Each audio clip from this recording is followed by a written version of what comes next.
Good morning students. आज हम English का third chapter the new flower के ऊपर डिस्कस करेंगे। ये एक बहुत इंटरेस्टिंग टॉपिक है, इंटरेस्टिंग स्टोरी है। This is written by Ruskin Bird. तो जो राइटर इंट्रोडक्शन में, रस्किन बर्ड जो है वो एक इंडियन ऑथर है ऑफ ब्रिटिश डिसेंट। जनरली वो रहते थे मसूरी में, अपने जो अडॉप्ट फैमिली जिन्होंने उनको गोद लिया था उनकी बहुत सारे रचना है। जनरली उनका जो लिखावट था वो जनरली वो चिल्ड्रंस के बच्चों के ऊपर आधारित था। बच्चों को उनके जितने भी स्टोरीज थे वो बहुत पसंद आते थे। उनके बहुत सारे अवार्ड्स जैसे पद्मश्री, पद्म भूषण वगैरह भी मिला है। तो उनके बहुत सारा क्रिएशंस में ये जो द न्यू फ्लावर ये एक बहुत अच्छा क्रिएशन है, जिसमें स्पेसिफिक एक फ्लावर को ज़्यादा एम्फासाइज दिया गया है। एक ये शायद एक रेयर स्पेसीज हो, मतलब जो कि अवेलेबल नहीं है, बहुत मुश्किल से मिलता है। उन्होंने पहली बार जब इसको देखा तो उनको इस फ्लावर के बारे में कुछ डिटेल्स नहीं पता था। ये एक्चुअली कौन सी स्पेसीज में, कौन सी वेराइटीज़, कौन सी कैटेगरी में, कौन सी क्लास में बिलोंग करता है बॉटनिकली। तो शायद यही रीज़न है उन्होंने ये टॉपिक चुना, क्योंकि ये एक रेयर स्पेसीज था। तो इसी रीजन की वजह से उन्होंने एक उसको टॉपिक चुन के हमारे पास रिप्रेजेंट किया है। उसको हम लाइन वाइज रिप्रेजेंट करेंगे, समझाएंगे। देखो, it was the first day of spring according to Hindu calendar. हमारे हिंदू कैलेंडर के हिसाब से ये बसंत ऋतु का पहला दिन था। But here in the Himalayas it still seemed mid winter. लेकिन हिमालय की, जैसे कि ये मसूरी के रहने वाले हैं, मैंने कहा था उन्होंने उनको एक फैमिली ने गोद लिया था, अडॉप्ट किया था। तो जैसे कि वो मसूरी में रहने वाले थे, तो वहाँ पे हिमालयन रीजन में वो बिल्कुल विंटर, मिड विंटर, जैसे विंटर की सीजन ऐसा लग रहा था। मतलब हर तरह से ठंडी हवा आ रही थी। The cold wind hummed and whistled through the pines. जो कोल्ड विंड हमर्ड मीन्स गूंज रहा था, ठंडी हवा जैसे गूंज रहा था, विसिल जैसे कोई धुन निकल रहा थी। जब वो पाइन्स की जो पेड़ है उसकी पत्ते के साथ टकरा रहे थे, ऐसा लग रहा था कि ठंडी हवा पाइन्स की पत्ते के साथ टकरा के कोई नया धुन निकाल रहा है या गूंज रहा है, ऐसा आवाज़ चल रहा था। While dark rain clouds were swept along the west wind only to be thrust back by the east wind। और ऐसा लग रहा था, उन्होंने कैसे अच्छी तरह से डिस्क्राइब किया है नेचर को। ऐसा लग रहा था जो घने बादल है वो कैसे हवा के साथ, ऐसा लग रहा था कि घने बादल हवा के साथ भी बह रहा है। और ऐसा लग रहा था कि जो हवा वेस्ट पोर्शन से आ रहा था टुवर्ड्स ईस्ट, सो ईस्ट की हवा से टकरा कर फिर वापस जा रहा था। ऐसे साउंड प्रोड्यूस हो रहा था कि मानो कि दोनों अलग अलग दिशा से आने वाली हवा एक दूसरे से टकरा के वापस जा रहे हैं। ठीक है, तो ऐसा फील हो रहा था। उन्होंने इस पैराग्राफ में बिल्कुल नेचर को डिस्क्राइब किया। उनके हिसाब से हिंदू कैलेंडर में फर्स्ट डे ऑफ स्प्रिंग होने के बावजूद भी ऐसा लग रहा था कि हिमालय के मिड विंटर चल रहा है और ठंडी हवा पाइन के पेड़ से टकरा के, पश्चिमी दिशा से आती हुई हवा पूर्व दिशा से आती हुई हवा से टकरा के, ऐसा लग रहा था कोई नया आवाज़ गूंज रहा है, कोई नया धुन बन रहा है। I was climbing the steep road to my cottage at the top of the hill. जैसे कि माउंटेन एरियाज है, हिली एरियाज है, तो एक स्टीप रोड में से ऐसा लग रहा था बिल्कुल सीधा रास्ता, पहाड़ के ऊपर चढ़ रहे हैं। तो उनको अपने घर की तरफ जाना था, पहाड़ के ऊपर चढ़ रहे हैं, बिल्कुल स्टीप रोड है, बिल्कुल सीधा रास्ता है। जब पहाड़ के ऊपर हम जाते हैं ऐसा लगता है बिल्कुल सीधा रास्ता है, तो वैसे ही एक रोड को क्रॉस कर रहे थे। उनको वो जाना कहाँ था? Eight the top of the हिल, पहाड़ के ऊपर। When I was overtaken by 9-year-old Usha hurrying back from school. और मेरे साथ कौन थी? एक 9 साल की लड़की जिसका नाम उषा थी, जो कि स्कूल से वापस आ रही थी। She had tied a scarf around her head to keep her hair from blowing. उसने अपने सर के चारों ओर एक स्कार्फ बांधा हुआ था। क्यों ना, ये जो ठंडी हवा बह रहा है उससे अपने बालों को बचाने के लिए उसने क्या किया था ना, एक सर पे एक स्कार्फ को बांधा हुआ था। फिर उसको डिस्क्राइब कर रहे हैं। पहले पोएट जो राइटर हैं उन्होंने नेचर को डिस्क्राइब किया, देन गर्ल्स उषा के बारे में डिस्क्रिप्शन हो रहा है। डार्क हेयर, काले बाल है, and eyes and pink cheeks, गुलाबी चिक्स है, with all brought out by the patches of snow still lying on the hill sides. ठीक है, तो ये जो लड़की है ये इतना मतलब उसका जो काले बाल हैं, सुंदर और पिंक चीक्स है, ये बिल्कुल सामने आ रहा था। कहाँ से ना, क्योंकि ये बर्फीला एरिया था मसूरी, तो हर जगह बर्फ़ ही ढका हुआ था। तो बर्फ़ के अंदर से ये लड़की जो इसका जो डिस्क्राइब किया है, जो लुक्स को डिस्क्राइब किया है, तो ऐसा लग रहा है कि राइटर ये कहना चाहते हैं हर तरफ से बर्फ़ मतलब सफ़ेद चीज़ ढका हुआ था, लेकिन ये लड़की इतना सुंदर थी बिल्कुल अट्रैक्टिव लग रही थी, क्योंकि इसका जो ब्यूटीफुल हेयर थी, चिक्स थी, आइज थी, इसकी वजह से पूरा बर्फ़ से भी ये बहुत सुंदर लग रही थी। Look she said pointing a new flower, तो तुरंत उषा ने कहा देखिए, कुछ चीज़ की तरफ उसने इशारा किया, एक न्यू फ्लावर, एक नया फूल देखिए, ठीक है। It was single butter yellow blossoms, ये छोटा सा फूल, एक ही फूल था। बटर येलो मीन्स आपका बटर येलो मिक्स, जो पीला और बटर कलर का मिक्स है। ब्लॉसम एक कली था। And it stood out like a bright star against the dry winter gas, और ऐसा लग रहा था इतना सुंदर सा, क्योंकि बर्फ़ ढका हुआ होने की वजह से विंटर की जो सर्दी के मौसम जो घास ही था उसके ऊपर बर्फ़ ढका होने की वजह से हर चीज़ धुंधला लग रहा था, और ये धुंधले चीज़ के बीच में ये जो फूल इतना अट्रैक्टिव लग रहा था, बहुत सुंदर लग रहा था। I didn't seen anything like it before, ठीक है। तो जो राइटर हैं वो कह रहे थे मैंने ऐसा चीज़ पहले कभी नहीं देखा था। And had no idea what name might be, और राइटर को ये भी नहीं पता था कि ये जो फ्लावर है, जो ब्यूटीफुल फ्लावर है जिसका कलर बटर येलो है, तो ये फ्लावर का नाम क्या हो सकता है। No doubt its extensions was recorded in some botanical term, तो उनके हिसाब से शायद इसका नाम किसी बॉटनी मीन्स क्या है, द स्टडी ऑफ प्लांट्स, कुछ ऐसा बुक्स में मिल सकता है। ये एक ऐसा स्पेसिस है जो कि आपका term means the scholarly book, जिसको बहुत ग्रंथ बोलते हैं, बॉटनी रिलेटेड, प्लांट्स रिलेटेड जो अलग अलग बुक्स हैं, शायद इस फ्लावर से रिलेटेड कुछ इन्फॉर्मेशन उनको मिल जाए, क्योंकि राइटर के हिसाब से ऐसा फूल उन्होंने पहले कभी नहीं देखा था, उन्होंने ज़िंदगी में पहली बार देख रहे हैं। However for me it was a new discovery, और राइटर कह रहे हैं मेरे लिए एक नया डिस्कवरी था, मैंने एक नया खोज किया था, मुझे लग रहा है, क्योंकि पूरा लाइफ में मैंने ऐसा फ्लावर कभी नहीं देखा। Shall I pick it for you, Usha asked Usha, फिर उषा ने कहा मैं आपके लिए तोड़ दूँ क्या, ठीक है। No don't I said, writer ने कहा नहीं मत तोड़ो। It may be the only one, हो सकता है ये अकेला ही हो, ठीक है। इफ़ यू ब्रेक इट, अगर आपने इसको तोड़ दिया, there may not be any one more, अगर कोई स्पेसिस का ना हो, मतलब एक ही फूल हो, let's leave there and see if it seeds, इसको रहने देते हैं, नेक्स्ट इसका जब सीड्स आने लगेंगे, बीज आने लगेंगे, हम इसको ले जाएंगे, या नेक्स्ट इसका फर्दर करेंगे और भी पौधे लगाएंगे, ठीक है। तो राइटर के हिसाब से इसको मत तोड़ो, उषा को उन्होंने ये बोला मत तोड़ो, हो सकता है ये लास्ट फूल हो या उसके आसपास में और कोई फूल ना हो, तो अगर ये अच्छी तरह से राइप हो जाएगा, मतलब उसका मैच्योर स्टेट हो जाएगा, तो इसमें जब बीज आने लगेंगे तब उसको लेके नया उसको दोबारा प्लांटेशन करेंगे, नया नया पेड़ लगाएंगे, मतलब और भी ज़्यादा फूल खिलाएंगे। वो स्क्रैम्बल्ड अप, हम चढ़ते चले गए तुरंत, जब पहाड़ी रास्ता बिल्कुल स्टीप होता है, बिल्कुल टफ होता है, उसके ऊपर हम चढ़ते चले गए, और कहाँ पे चले गए, एंड एग्जामिन द फ्लावर, फूल की तरफ, क्योंकि ये जो फूल हमें दूर से दिख रहा था, हम फूल की तरफ, बिल्कुल फूल की नज़दीक आ गए। इट वॉज वेरी डेलिकेट, ये बहुत सॉफ्ट था, मुलायम था। एंड पेटल्ड, अलग अलग पंखुड़ियाँ भी थी। Looking as if it might fall, और इतना स्मूथ लग रहा था देखने में, ऐसा लग रहा था ये किसी भी मोमेंट में गिर सकता है, थोड़ी सी किसी की हट से ये गिर सकता है, किसी भी मतलब थोड़ी सी अगर और ज़्यादा तेज़ हवा चलने लगेगी तो ये किसी भी मतलब समय में ये नीचे गिर सकता है।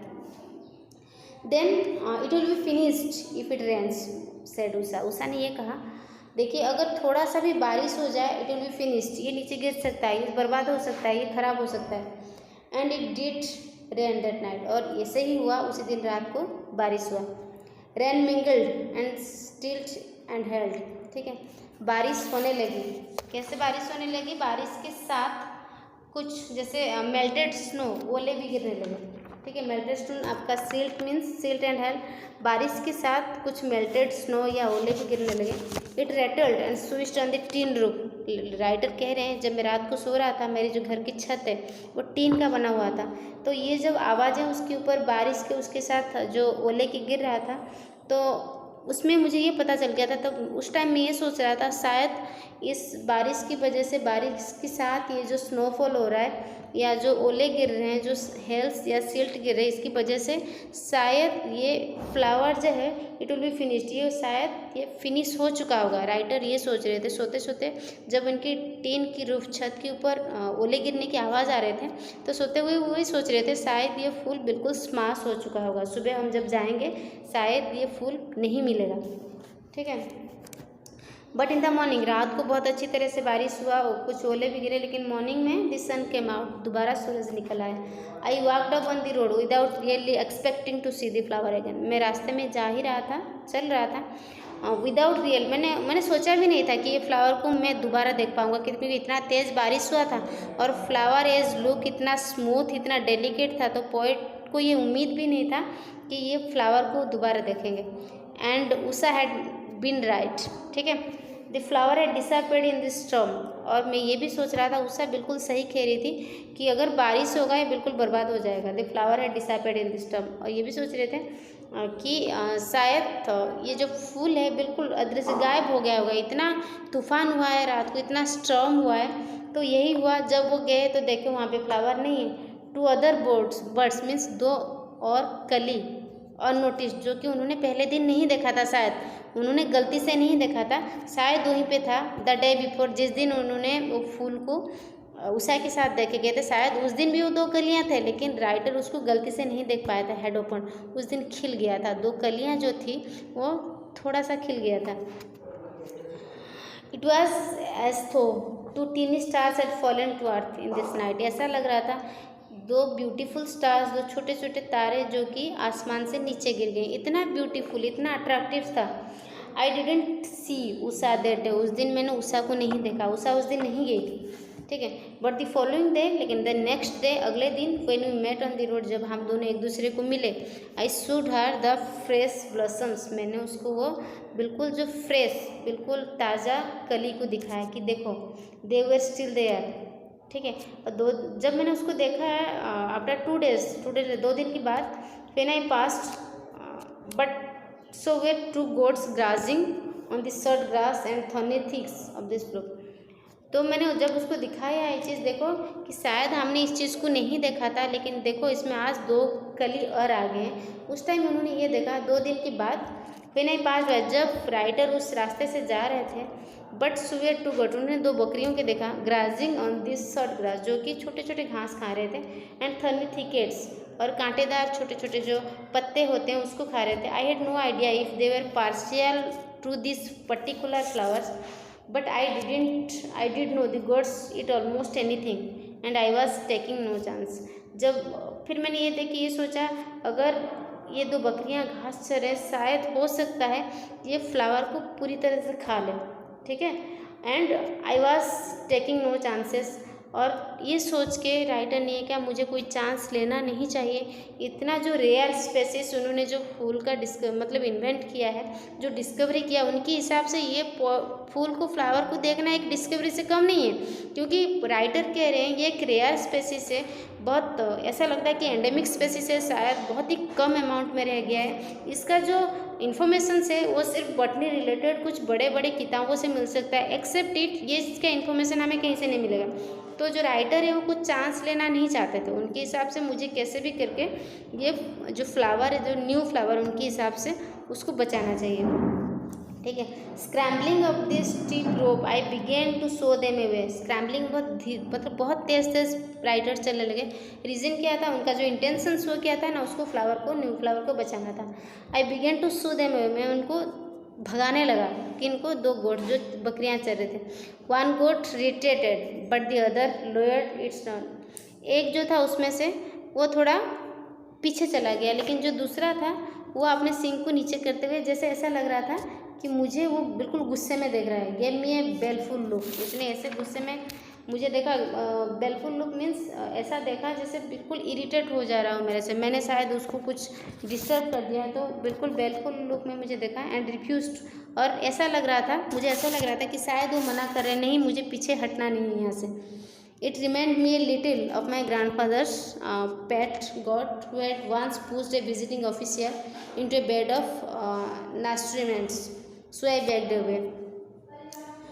नास्ट्रियम्स मीन्स होता है आपका, nasturtiums that means aquatic hops, ठीक है।